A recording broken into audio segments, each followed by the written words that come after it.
Hi, my name's Kirsty. I'm a staff nurse. I'm a band 5 RGN.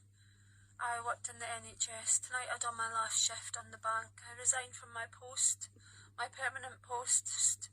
permanent post about 5 weeks ago.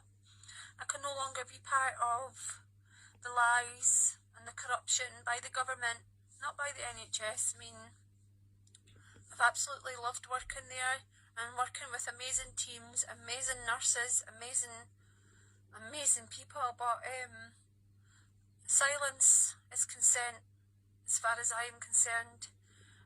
The hospitals aren't full, the beds aren't full, beds have been shut, wards have been shut, very little people have passed, and I am so sorry to every person that's passed due to illness of the coronavirus. My family have lost 2 people, one deemed questionable about COVID on their death certificate. I've been trying to speak out. I've been writing letters to the government. I've spoke out to Unison. I have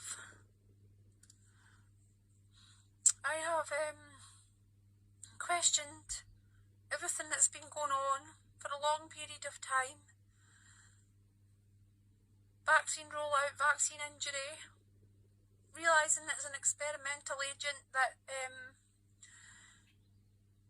is going to keep going because they need to actually use the lockdowns as an emergency medicine.